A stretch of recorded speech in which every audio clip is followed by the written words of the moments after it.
À présent, on va entendre effectivement eh bien, une autre source de connaissances extrêmement précises avec Angie Amor, qui commence à aussi constituer une image forte dans la résistance et qui est, lui aussi m'a bluffé complètement avec son dynamisme incroyable, sa connaissance précise de sujets véritablement complexes, et qui est un grand fan de géopolitique et notamment de questions militaires, à caractère militaire, dont nous avons absolument besoin. On a besoin de beaucoup de conseils en la matière, parce que face à nos ennemis qui sont des bons à rien et qui font n'importe quoi, qui jouent au poker du matin jusqu'au soir, complètement bourrés, eh ben, un peu de la vraie connaissance sur ces sujets complexes et la sobre, eh bien, est infiniment utile pour les empêcher de continuer à faire des bêtises. Voilà, Angie Amor, un grand monsieur. Voilà. Bon, ben, je crois que... Bonsoir. On va dire que je crois que la moitié, ou en tout cas les trois quarts de la salle me connaît déjà un peu. Alors, j'ai pas prévenu je voulais faire d'abord une petite communication importante qui n'a presque rien à voir avec cette réunion aujourd'hui. Je reviens de Bruxelles, où j'ai accompagné Palmed. Palmed, c'est Palestine médicale. Ce sont des médecins qui partent à Gaza, à leurs frais, sans argent, voilà, et qui prennent des risques incroyables pour aller soigner les personnes là-bas à Gaza, les femmes, les enfants, etc., tous ceux qui sont bombardés, etc. Donc, vous trouverez la vidéo sur ma chaîne YouTube. Elle dure 2 heures. Je vais la fractionner parce que c'est un peu long, mais je vous le dis, c'est un témoignage exceptionnel puisque j'ai eu l'exclusivité de ce reportage, étant donné que Palmed ne fait pas confiance en fait aux autres journalistes, même la presse indépendante. Voilà. Même si le média s'est empressé de téléphoner à droite à gauche pour inviter 2 médecins, après m'avoir ignoré par mail. Mais bon, bref. Je tenais quand même à ce que vous alliez voir ce document qui est exceptionnel, parce que c'est la seule instance politique internationale qui a reçu ces médecins dans le monde. Personne ne l'a fait, ni aux États-Unis, ni nulle part. Voilà. Et vous apprendrez des choses très très importantes sur ce qui se passe là-bas à Gaza. Voilà, c'était juste un petit aparté. Alors, je vais en faire rire certains. Moi, je n'ai pas de copain imaginaire. Voilà. Je m'appuie uniquement les faits, rien que les faits et que les faits. Il n'y a que ça qui m'intéresse, je suis journaliste. Tout ce qui est ésotérique, tout ce qui est projection mentale, etc., je le laisse à ceux qui maîtrisent ce genre de sujet. En tout cas, pas pour moi aujourd'hui dans mon intervention. Mon intervention, elle va être plutôt, comment dire, technique. Voilà. Donc je sais qu'aujourd'hui, il y a des gens qui se sont présentés ici, en tout cas qui projettent de se présenter aux élections européennes. Voilà, Laurent le sait. Je ne vais pas dire que je suis contre, mais je ne peux pas dire que je suis pour non plus. Hein. Parce qu'il y a une historicité derrière l'Europe qui est extrêmement toxique, hein, très dangereuse. La preuve, c'est que vous le constatez aujourd'hui, on arrive dans une Europe qui aujourd'hui veut nous entraîner vers une guerre, et pas une petite. Hein. Je ne dis pas qu'ils vont y arriver, moi j'y crois pas, hein, à ce que, en tout cas, l'Europe s'attaque à la Russie. Par contre, le contraire pourrait arriver. Tout dépend de ce qui pourrait se passer, vous savez, quand on commence à... Là, actuellement, vous avez une manœuvre de l'OTAN, financée par l'Europe, avec votre pognon, voilà. Ils sont en train de jouer au feu sur les frontières russes. Voilà. Un incident peut arriver, bon, voilà.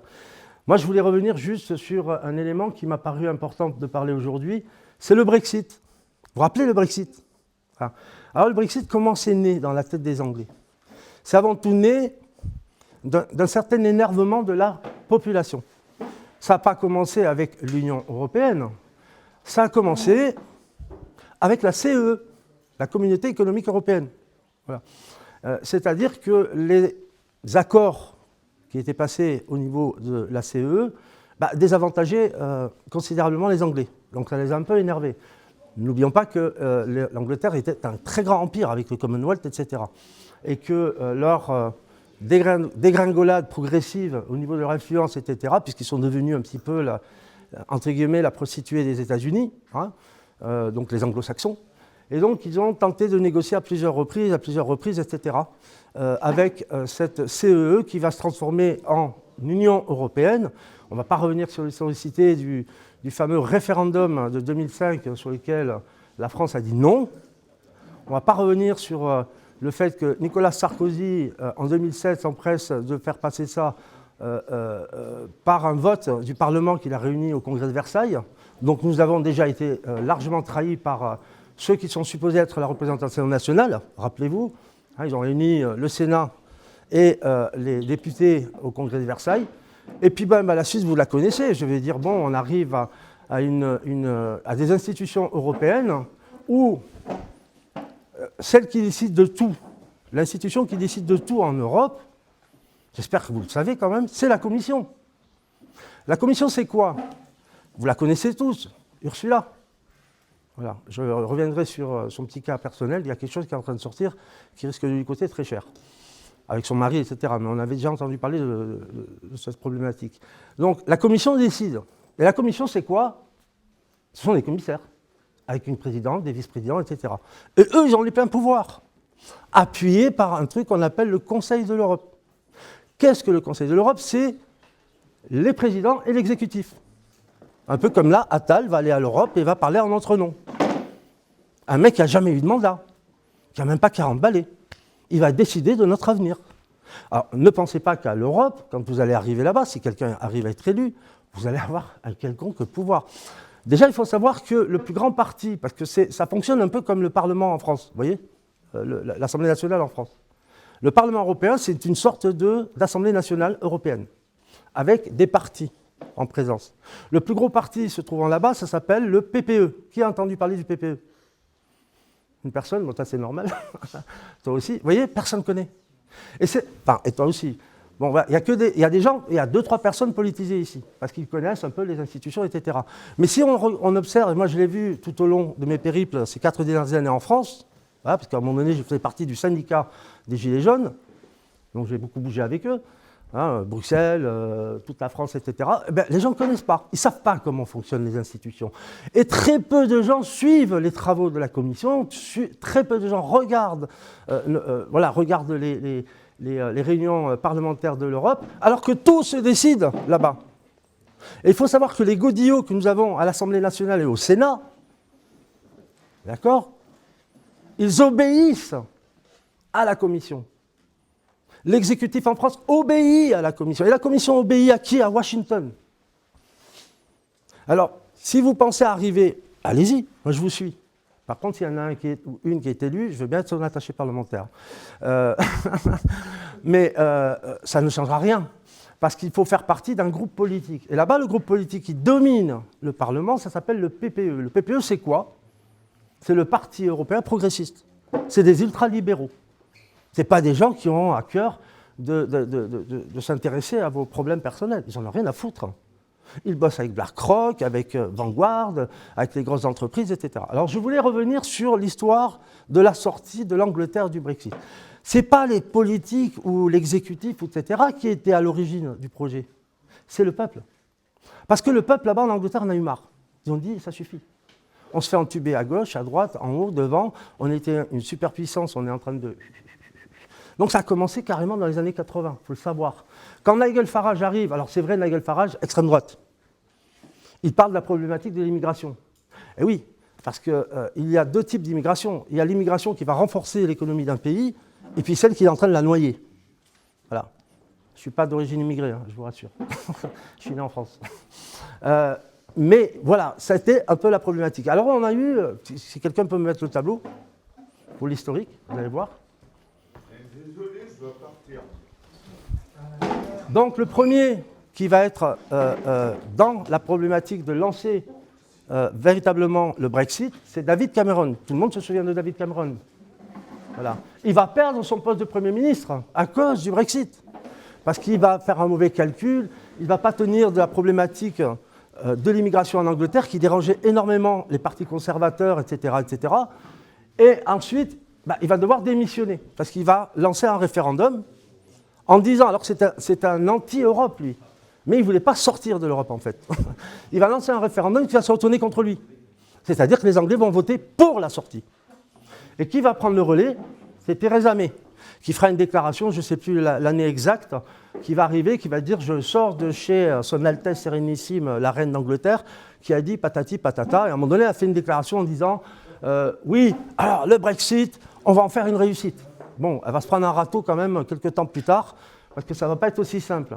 Parce que la sortie de l'Union européenne, elle ne se fait pas comme ça. C'est-à-dire que la première constitution qui a été faite, bon, les deux, ça a été fait par Giscard d'Estaing, il faut le savoir. Je sais qu'il y en a qui le savent, d'autres ne le savent pas. La première constitution, elle permettait une sortie unilatérale d'un pays de l'Union européenne sans avoir à s'expliquer. Il suffisait que le Parlement en France, ou en Belgique, ou on s'en fout, dise « Ah ben non, il y en a marre, on se casse ». Et tout s'arrêtait là. Et puis là, ils ont un peu modifié le traité de Lisbonne, qui vont faire, rappelez-vous, passer par la voie parlementaire. Et donc, ça nous donne l'article 50. Alors, beaucoup parlent de l'article 50, mais qui l'a vraiment étudié en long et en large? C'est pas aussi simple que ça. L'Angleterre, elle a mis presque 6 ans à sortir de l'Union européenne. 6 ans. Vous savez pourquoi? Rappelez-vous, il y a les données économiques. Il y avait plus de 400 dossiers sur la table. Il y a d'abord, la première chose, c'est que lorsque vous êtes membre de l'Union européenne, vous votez un budget. La Commission décide un budget, le Conseil de l'Europe le valide, et après, on le soumet aux députés, les godillots, qui ont juste à dire « je suis d'accord, je ne suis pas d'accord », etc. Voilà. Alors c'est vrai qu'on peut avoir des tensions au Parlement, mais alors il faut avoir une certaine puissance avec un groupe politique assez important. Ça va être un peu compliqué avec l'Union européenne parce que c'est le PPE qui domine, et ils ne sont pas prêts d'arrêter. Ils ont le Front National avec eux, etc. etc. Voilà. Donc, on va arriver donc à la fin, en 2019, où c'est la super galère, parce qu'il y a une incertitude en Angleterre, à cause de tout ça, les données économiques. Parce que l'Angleterre, elle avait signé quoi? Un paquet de traités, sur les échanges, sur les frontières, etc. Le fait de sortir comme ça, il y avait deux versions. Il y avait la sortie par négociation, et la sortie hard rock, ce qu'on appelait le no deal. C'était ça, c'est ce qu'avait dit d'ailleurs la menace qu'a fait plus tard Boris Johnson. Voilà. À partir de cette période-là, Boris Johnson va commencer à parler de no deal, donc à effrayer les Anglais. Vous connaissez, c'est le système de la peur, tout le temps. Et Boris Johnson, il va finir par gagner, en fait. Il va obtenir, effectivement, de négocier avec l'Union européenne une sortie qui ne sera pas désavantageuse pour l'Angleterre. Mais ça a quand même coûté plus de 40 milliards à cause du fait que l'Angleterre était dans le budget, je ne sais pas, je crois que c'était de 2019 à 2020, et l'Angleterre va sortir véritablement de l'Union européenne quand 2021. C'est tout neuf, c'est hier. Alors que si vous regardez, ça a commencé en 2015. 7 ans. Alors pourquoi je vous parle de ça? C'est très important. Parce que ça ne s'est pas décidé à l'Europe. On est d'accord, l'Europe était contre. L'Europe, ça les emmerdait grave que l'Angleterre en sorte. Parce que ça remettait tout en question. Les budgets, les décisions techniques, les décisions économiques, etc. Donc, il y a eu un paquet de négociations par rapport aux plus de 400 dossiers qui étaient sur la table. L'Angleterre n'était pas prête quand elle a lancé son process. Elle ne l'a pas vu arriver, en fait, la magouille qu'ils avaient fait. Et surtout, ça a laissé le temps à l'Union européenne de se préparer contre l'Angleterre. Et donc de faire tirer la corde. Mais pourquoi je vous parle de ça? C'est très simple. Ça, ce n'est pas décidé à l'Europe. C'est le peuple anglais qui a agi sur son territoire pour retrouver sa souveraineté. Ils n'ont pas voulu de l'Europe. Je vais vous lire à la fin une déclaration de Nigel Farage quand ils ont obtenu le Brexit. Et vous allez voir ce qu'il a dit, ça va vous plaire. Donc, pourquoi je vous dis ça? Je ne suis pas contre le fait qu'on se présente, mais c'est mettre un jeton dans la machine à sous de l'Europe. Parce que avant que vous arriviez à contrôler le Parlement, vous avez de la route, il vous faut un paquet de pognon, à moins que certains veulent aller là-bas pour les 25 000 € qu'on donne tous les mois. Ça, je peux comprendre. Ça devient un peu compliqué en France avec l'inflation, etc. Mais bon, ce n'est pas ce qui va permettre en fait un changement radical dans le pays. Si on doit changer les choses dans ce pays, il faut repenser, comme il a dit tout à l'heure, sans parler de christianisme, de ceci, de cela, il faut repenser en fait le système citoyen et revenir exactement à certains fondamentaux. Voilà. Alors, souvent on compare certains pays, moi je ne suis pas admiratif, mais je respecte par exemple des pays comme la Russie, etc. On va me dire « Ah, mais c'est des dictatures, etc. » J'ai presque envie de vous dire, et ça je vais le dire face à caméra, un gouvernement un peu autoritaire, ça ne fait pas de mal. Parce que quand on voit comment se comportent les peuples, c'est comme une cour de récréation d'enfants de 10 ans. Si vous ne mettez pas un peu de haut là, ça devient l'anarchie. Et surtout, c'est les plus forts qui prennent le pouvoir sur les autres. Et là, il faudrait un peu plus de justice. Voilà. Je ne dis pas que la Russie, je ne sais pas, tous ces pays-là autoritaires sont des, des exemples. Je dis juste que parfois, leur fonctionnement se rapproche plus de mes valeurs à moi, hein, le wokisme, ça m'emmerde, je vous le dis. Hein. Aujourd'hui, on est dans un pays où un tiers des filles elles veulent devenir des mecs, les mecs deviennent des nanas, etc. Ce n'est pas le pays dans lequel j'ai envie de vivre. Voilà, je n'ai pas grandi avec ça. Voilà. Aujourd'hui, quand je regarde les pauvres militaires, je suis un ancien militaire, je me dis heureusement qu'ils ne sont pas tous formatés par le wokisme, mais ça commence à devenir de plus en plus prégnant hein, dans la société. Donc, pourquoi je vous parle aussi donc, de l'Angleterre? C'est parce qu'aujourd'hui, en Angleterre, malheureusement pour eux, je dis malheureusement pour eux, ils n'ont pas fait d'une transition post-européenne. Vous savez, au sein de leur système politique. Ils sont restés dans la même merde, en fait. Voilà, avec les lords, les magouilles, etc., etc. Voilà. Avec, bien évidemment, toujours les mêmes superstructures américaines, qui sont à la manœuvre, à la baguette, en Angleterre. L'Angleterre, ils sont en train de je peux le dire, hein, de les islamiser. Voilà. Je ne dis pas que l'islam est dangereux, ce n'est pas ce que je suis en train de dire. Mais la modification culturelle d'une nation, c'est la fin de son histoire. Et ce qui prépare l'Europe, c'est encore pire. Parce que l'intégration qu'ils veulent faire, là, les États-Unis d'Europe, si vous allez au Parlement comme député, vous serez obligé de suivre ce mouvement. Vous serez obligé. Parce que la puissance de feu des partis européens, surtout comme le PPE, c'est inarrêtable. Ils disposent d'un paquet de milliards incroyable. Ce n'est pas avec votre petite carte bleue et vos 2 000 € par mois, ou même 25 000 € par mois, que vous allez arriver à changer la donne. Pour cela, il faut d'abord avoir une force politique en France. Une force politique d'opposition qui soit respectable, et qui respecte aussi les droits des citoyens, qui ne cherchent pas leur réussite personnelle. Alors j'observe, je sais que par exemple Asselineau, il y a beaucoup qui le vantent, mais bon, Asselineau me paraît, j'aime beaucoup Asselineau, il est d'une intelligence colossale, hein. On avait discuté un jour dans son bureau, il est très imprégné par la culture égyptienne, etc. Mais c'est quelqu'un, voilà, c'est une pyramide à lui tout seul, pas que lui. L'UPR, c'est lui. Tout seul, tu vas diriger l'Europe, tu vas diriger toute la France, tout seul. Hein. Alors, il y a un autre parti qui est sympa, qui s'appelle LFI. Hein, la France Insoumise. Alors qu'ils sont soumis, ils portaient tous le masque pendant le Covid. Alors, d'un côté, ils disent « Ouais, Gaza, etc., etc. » Mais quand il faut voter à Strasbourg pour dénoncer les pays qui fournissent des armes à Israël, qu'est-ce qu'ils font? Ils votent contre. Ils votent pour le cessez-le-feu, mais on ne va pas balancer les pays qui balancent des armes à Israël, par exemple. Juste un exemple comme ça. Récemment, vous l'avez vu, ils ont commencé à faire une loi où même dans votre domicile privé, si vous critiquez ceci, cela, et qu'on considère que... Et comment ils vont le savoir? Il faut que quelqu'un vous balance. Donc, on appelle à la délation. Et les filles, c'est abstenu. Voilà. Le RN, vive la France aux Français et tout, Bardella. Alors bon, ils sont tous dans un rôle, hein, c'est le théâtre, vous savez ça. Hein, un metteur en scène, qu'est-ce qu'il fait? Toi, tu vas jouer la méchante, toi, tu vas jouer la gentille, toi, tu vas jouer l'avocat, toi, tu vas jouer ici, toi, tu vas jouer ça. Il n'y a que ça. Voilà. Donc à un moment donné, il va falloir créer une force politique, un peu en s'inspirant finalement de ces partis, parce que je regarde LFI, en fait. S'il y avait une direction vraiment dans les intérêts du peuple, tous ces orateurs, tels que Mathilde Panot, David Giraud, regardez cette intelligence vivace qu'il y a dans ce parti. Mais le problème, c'est la ligne directrice de ce parti qui me dérange. Voilà. Comme il s'accapare, par exemple, les mouvements comme Urgence Palestine, etc. Moi, je ne suis pas d'accord. Voilà. La question d'un peuple qui se fait bombarder, elle n'est pas politique, elle est humaine. Elle doit concerner tous les partis politiques. Et non pas dire, nous, on est les filles, on défend, et vous, vous êtes des fachos, vous êtes avec machin et tout. C'est ça la grande problématique, c'est le fractionnement de la société. Donc voilà, moi, je n'ai pas de solution. La seule solution que je vois, c'est de réfléchir à comment lancer une sorte de mouvement politique. Alors, moi, je n'y crois pas, hein. Je ne crois pas au référendum d'initiative citoyenne. Nous avons une constitution, nous avons une déclaration des droits de l'homme, nous avons des godillots qu'il faut absolument virer. Hein.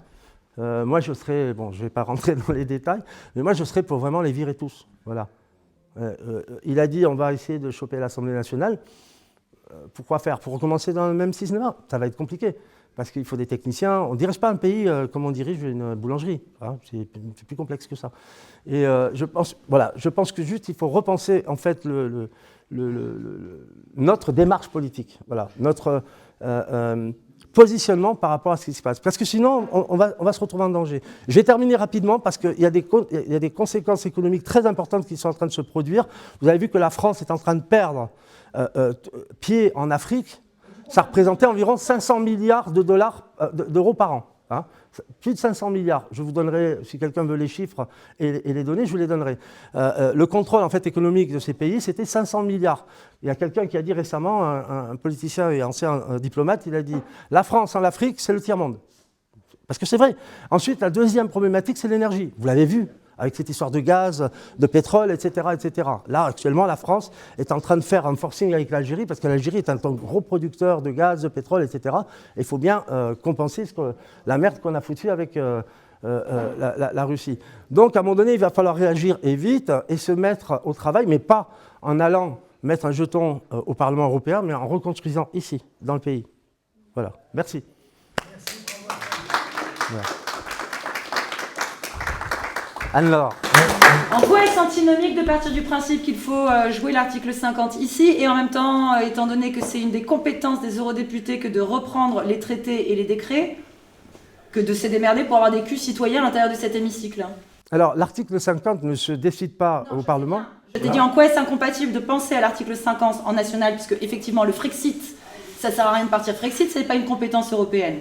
En revanche, la reprise des traités et des décrets par les eurodéputés, c'est une compétence, c'est même leur devoir, c'est leur rôle.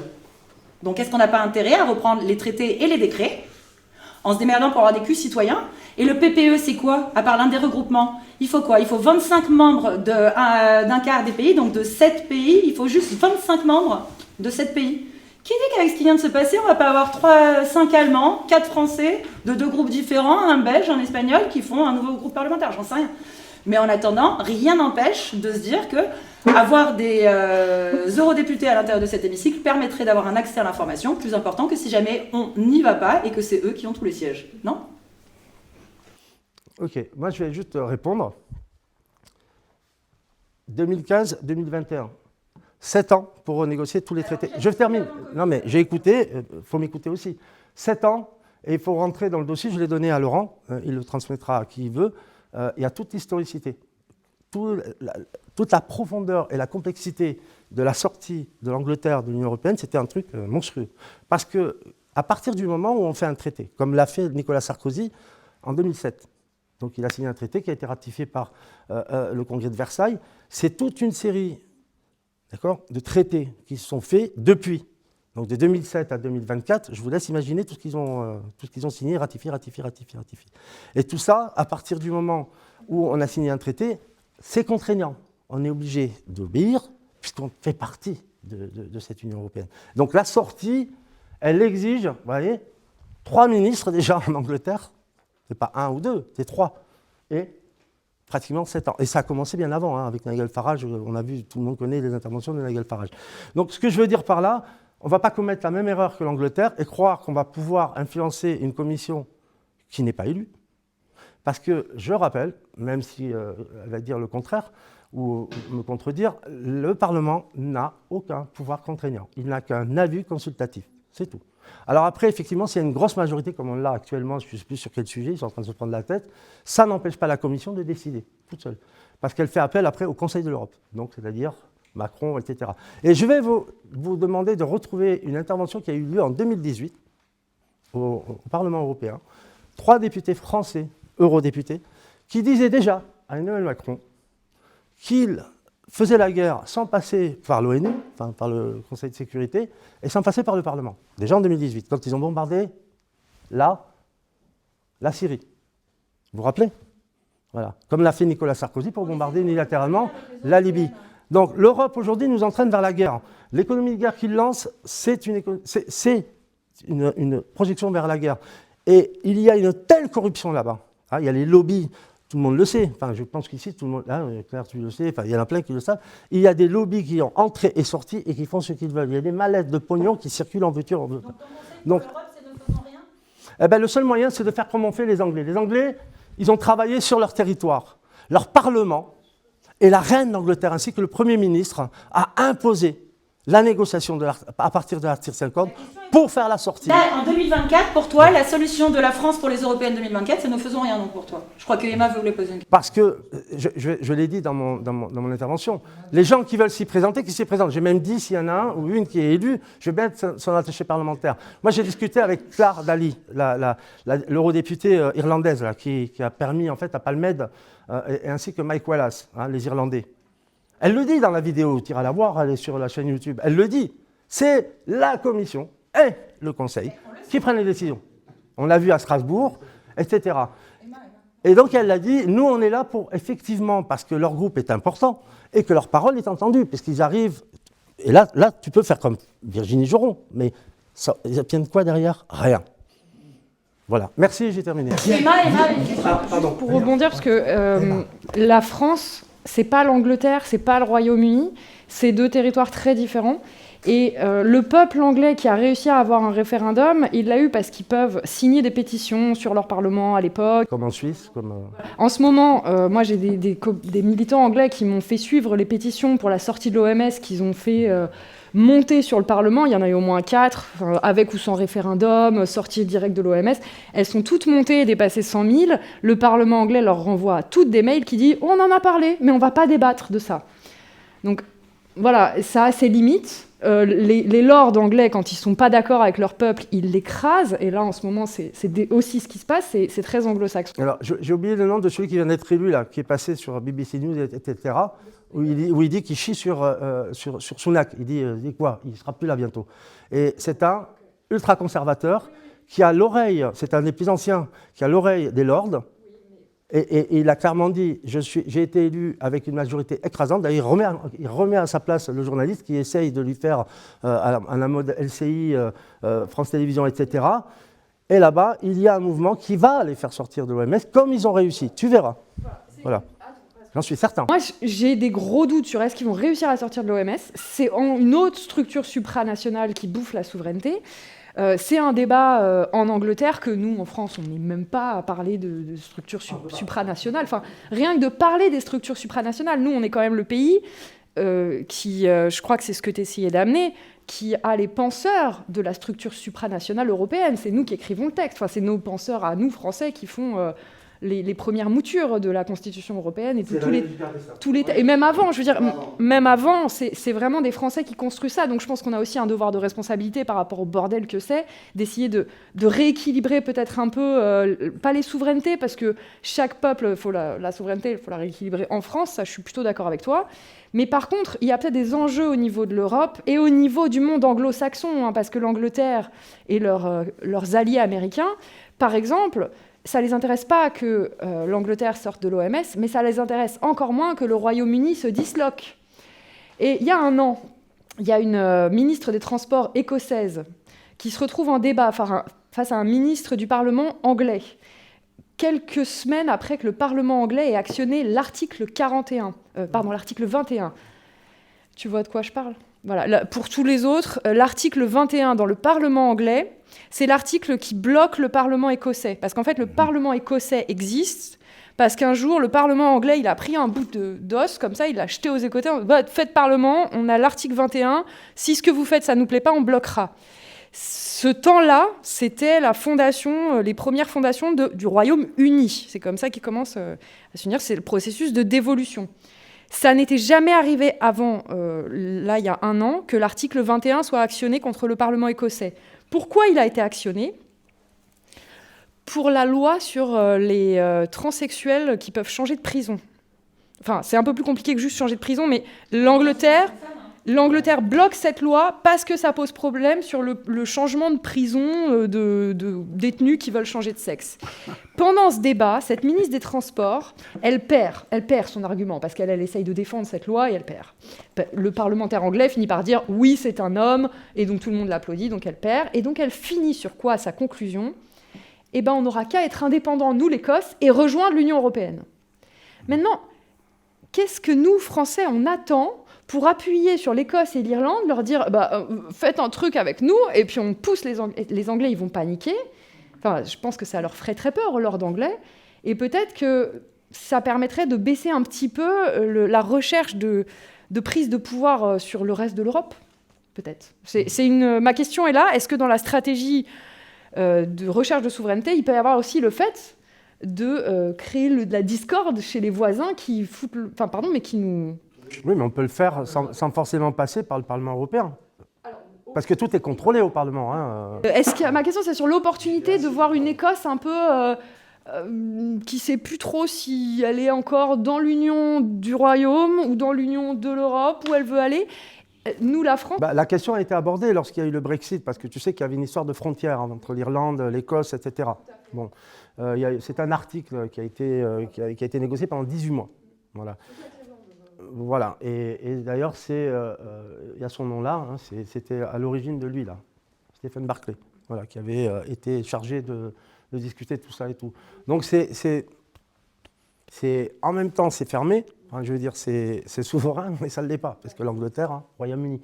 Mais bon, je pense que là-bas, en tout cas, j'ai parlé avec Claire Daly à Bruxelles, elle me dit, moi en tout cas, nous en Irlande, on est quand même coupé en deux. Il y a les pro-anglais, hein, c'est l'envahissement de l'Angleterre, et puis il y a des véritables souverainistes. Voilà. Mais c'est en train de changer. Alors, il y a un tas de paramètres, mais surtout le délire européen de la guerre. Ça influe beaucoup dans l'esprit des gens, parce qu'ils se disent, attends, si c'est ça l'Europe, on se casse. On le voit avec la Hongrie, là. Excuse-moi, mais la guerre, qui va convaincre Zelensky de ne pas signer avec Poutine avant que Poutine attaque? Ça a été Boris Johnson. Ça lui a coûté son poste de Premier ministre. Oui, mais je veux dire, la finance oligarchique impériale qui vend la guerre pour se maintenir, elle est beaucoup à la City de Londres quand même. Et aux États-Unis aussi. Hein. Et aux États-Unis, à Chicago. Mais ce que je veux dire, c'est que moi, ça m'intéresse si l'Irlande ne veut pas faire la guerre, et ça m'intéresse si l'Écosse ne veut pas faire la guerre. Ah ben, ils veulent pas. Parce que l'Angleterre a plutôt tendance à vouloir la faire. Et moi, en tant que Française qui... C'est un ministre, le fameux député ultra-conservateur, là, qui est passé, qui a fait un buzz incroyable à la télé anglaise, et qui a quand même été élu avec une majorité incroyable. D'ailleurs, il le dit aux journalistes, il dit « Moi, j'ai été élu et vous, non. Hein, » D'accord, ça ne m'a pas de discuter. Il dit « Oui, mais le Premier ministre, etc. » Il dit « Le Premier ministre, il a été nommé. Hein. Je l'emmerde, il dit. Enfin, il ne le dit pas comme ça, mais il dit « J'en ai rien à foutre. » Et il dit « Dans pas longtemps, il ne sera plus là, celui-là. » Un peu comme on a vu la ministre en Finlande, on a vu, ils sautent un par un. Hein. Il y en a un qui s'amuse d'ailleurs à faire un tableau, hein, des ministres qui sautent au fur et à mesure, des premiers ministres et tout. Voilà. Là, Macron, il nous a nommé Gabriel. Hein, c'est juste pour en fait épater, parce qu'il fallait sortir la controversée Borne. Mais c'est des pipis de chat, ils ne décident de rien, ces gens. Hein. Par contre, ils sont très puissants au niveau du Conseil de l'Europe. Ah oui, parce que c'est une instance très puissante, puisqu'elle est couplée à la Commission. Et c'est eux qui ont la clé sur les budgets. C'est eux qui travaillent avec les lobbies, avec BlackRock, avec les lobbies sionistes, avec les lobbies des laboratoires, etc., etc. Je veux dire, il y a une centaine de lobbies là-bas. Ils ont des accréditations. Comment tu vas aller contrer des lobbies qui sont milliardaires, multimilliardaires? Par contre, un pays qui reprend sa souveraineté, qui commence à développer au sein de sa nation, d'accord, un engouement pour retrouver la souveraineté. Parce que tout à l'heure, il a parlé de Gaulle. Bon, je ne vais pas rentrer dans le débat gaulliste. J'ai même sa biographie complète. De Gaulle, pour moi, il s'est fait entuber par les Américains en 1947, parce qu'il a accepté en fait un deal. Hein. Rappelez-vous, la France était rasée. Toute l'Europe était rasée. Donc, ils ont accepté le pognon des Américains. Et plus tard, le plan Marshall. Voilà. C'est comme ça que la France est devenue, quelque part, un satellite des USA. Il ne faut pas l'oublier, ça. Bon. Et qu'aujourd'hui, il faut rembourser. Hein. Et on peut rembourser pendant 10 000 ans, puisque la dette, elle est exponentielle. Donc, moi, je pense qu'à un moment donné, on l'a vu dans certains pays. Hein, vous voyez l'Afrique, ils nous ont donné un exemple quand même. Pas tous. Hein. Le Niger, c'est une arnaque. Hein. C'est des officiers qui ont été formés par l'armée US. Hein, au Niger, il y a la plus grande base, enfin, le plus grand centre de fabrication de drones américains au Niger. Et d'ailleurs, Victoria Nuland, elle l'a dit, c'est des good boys. Donc, chez les people là-bas. Ils le savent, hein, la plupart des pays africains. Mais le Mali, hein, le Burkina Faso et tout ça, ils sont vraiment... ils ont commencé vraiment à couper. Le Gabon aussi, vous l'avez vu, le Gabon, hein, le Sénégal, etc. Donc ils sont en train de prendre petit à petit leur souveraineté, et ils font quoi? Ils coupent les ponts avec les colonisateurs. Donc on ne va pas rentrer dans la machine des colonisateurs, c'est une colonisation l'Europe. Pourquoi De Gaulle, il voulait sortir de l'OTAN et qu'il critiquait la construction européenne telle qu'elle se faisait? Parce qu'elle se faisait par la finance, par les progressistes et les ultralibéraux, qui n'en ont rien à foutre du peuple. Donc à un moment donné, je pense, c'est mon avis, ça n'engage que moi, que c'est dans le pays qu'on doit construire l'avenir de la France. C'est-à-dire une